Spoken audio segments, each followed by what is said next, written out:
जय श्री राम। जय हनुमान जी भक्तों। अनंत चतुर्दशी व्रत का सनातन धर्म में बहुत ही विशेष महत्व है। इसे अनंत चौदस के नाम से भी जाना जाता है। इस व्रत में भगवान विष्णु के अनंत रूप की पूजा होती है। भाद्रपद मास के शुक्ल पक्ष की चतुर्दशी को अनंत चतुर्दशी कहा जाता है। इस दिन अनंत भगवान यानी भगवान विष्णु की पूजा के पश्चात बाजू पर अनंत सूत्र बांधा जाता है।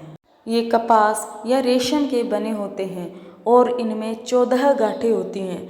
अनंत चतुर्दशी के दिन भगवान श्री गणेश जी का विसर्जन भी किया जाता है, इसीलिए इस पर्व का महत्व और भी अधिक बढ़ जाता है। भारत के कई राज्यों में यह पर्व धूमधाम से मनाया जाता है। पौराणिक कथाओं के अनुसार महाभारत काल से अनंत चतुर्दशी व्रत की शुरुआत हुई थी। अनंत भगवान ने षष्ठी के आरंभ में 14 लोकों तल, अतल, वितल, सुतल, तलातल, रसातल, पाताल, भूभुवः, स्वः, जन, तप, सत्य, मह की रचना की थी। इन लोगों का पालन और रक्षा करने हेतु श्री हरि विष्णु अनंत के रूप में स्वयं भी 14 रूपों में प्रकट हुए थे, जिससे वे अनंत प्रतीत होने लगे।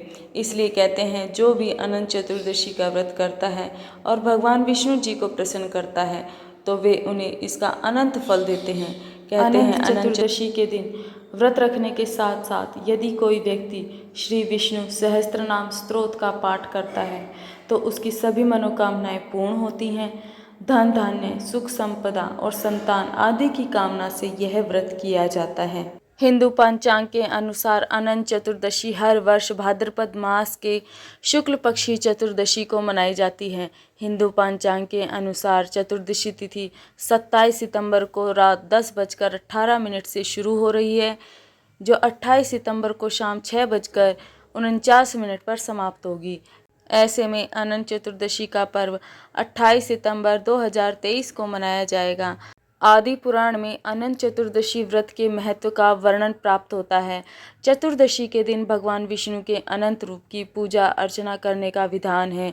अनंत चतुर्दशी की पूजा दोपहर के समय की जाती है। अनंत चतुर्दशी के दिन प्रातःकाल स्नान के बाद व्रत का संकल्प लें। इसके बाद घर के पूजा स्थल पर कलश की स्थापना करें। कलश पर कुश से निर्मित अनंत की स्थापना करें। अगर आप चाहें तो श्री हरि विष्णु की तस्वीर भी लगा सकते हैं। अब एक धागे को कुमकुम, केसर और हल्दी से रंग कर अनंत सूत्र तैयार करें। ध्यान रहे इस सूत्र में 14 गांठें लगानी चाहिए। अब इस सूत्र को भगवान विष्णु की प्रतिमा के समक्ष रखें। इसके बाद भगवान विष्णु और अनंत सूत्र की षोडोपचार विधि से पूजा करें। पूजन समाप्त होने के पश्चात अनंत सूत्र को पूजा स्थल से उठाकर अपनी बाह में बांध लें।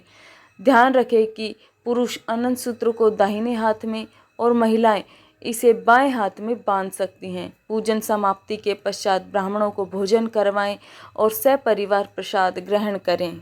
तो इस प्रकार आप अनंत चतुर्दशी का व्रत धूमधाम और पूरी श्रद्धा के साथ करें।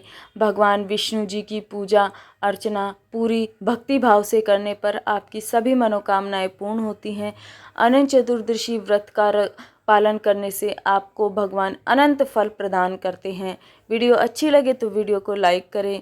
चैनल को आप सब्सक्राइब भी कर सकते हो। जय श्री राम। जय हनुमान जी। जय विष्णु जी भक्तों। भगवान आपकी सभी मनोकामनाओं को पूर्ण करें।